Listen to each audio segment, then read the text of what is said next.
അപ്പോൾ നമ്മൾ കഴിഞ്ഞ ക്ലാസ്സിൽ പഠിച്ചതായിരുന്നു ഇലക്ട്രോണിൻ്റെ കൃത്യമായ സ്ഥാനം, കൃത്യമായ ആക്കം അല്ലെങ്കിൽ പ്രവേഗം എന്നിവ ഒരേ സമയം കണ്ടുപിടിക്കാൻ സാധ്യമല്ല എന്ന് പ്രസ്താവിക്കുന്ന സിദ്ധാന്തമാണ് ഹൈസൻബർഗിൻ്റെ അനിശ്ചിതത്വ സിദ്ധാന്തം.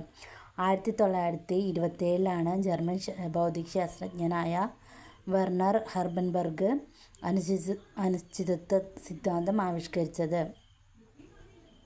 ഇനി അടുത്തത് പ്രോട്ടോൺ.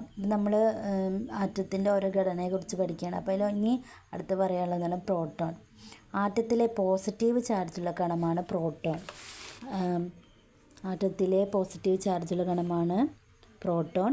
ഒരു ആറ്റത്തിൻ്റെ ഐഡൻറ്റിറ്റി കാർഡ്, ഫിംഗർ പ്രിൻ്റ് എന്നിവ അറിയപ്പെടുന്ന കണമാണ് പ്രോട്ടോൺ. പ്രോട്ടോണിൻ്റെ മാസിന് തുല്യമായത് ഒരു ഹൈഡ്രജൻ ആറ്റത്തിൻ്റെ മാസ്സാണ്. ആറ്റത്തിന് പോസിറ്റീവ് ചാർജുള്ള കേന്ദ്ര ഭാഗമുണ്ടെന്ന് ശാസ്ത്രലോകം അംഗീകരിച്ച വർഷമാണ് 1911.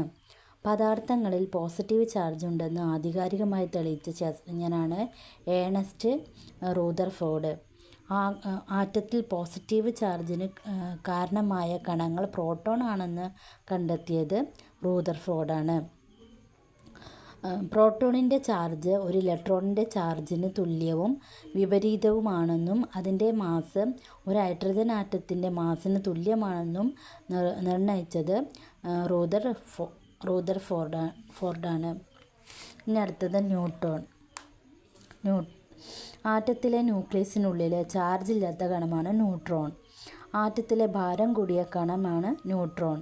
1932 ആറ്റത്തിനുള്ളിൽ ചാർജില്ലാത്ത കണമായ ന്യൂട്രോൺ ഉണ്ടെന്ന് ശാസ്ത്രീയമായി തെളിയിച്ച ശാസ്ത്രജ്ഞനാണ് ജെയിംസ് ചാഡ്വിക്. ബെറീലിയത്തിന് നേർത്ത തകിടിൽ എക്സ് കിരണങ്ങളെ ശക്തമായി ഇടിച്ചിട്ടാണ് ഇവയെ കണ്ടെത്തിയത്.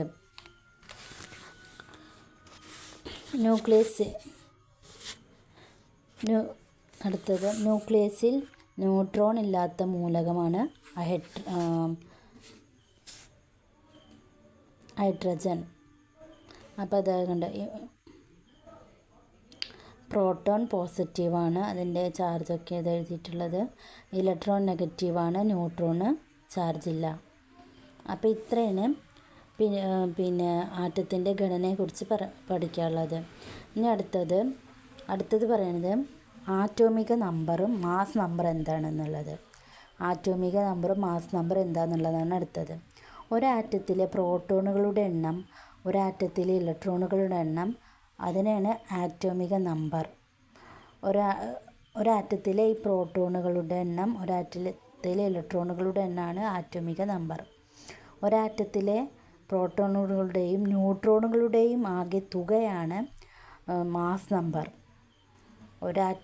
ഒരാറ്റത്തിലെ പ്രോട്ടോണുകളുടെയും ന്യൂട്രോണുകളുടെയും ആകെ തുകയാണ് മാസ് നമ്പർ, അതായത് എന്ന്.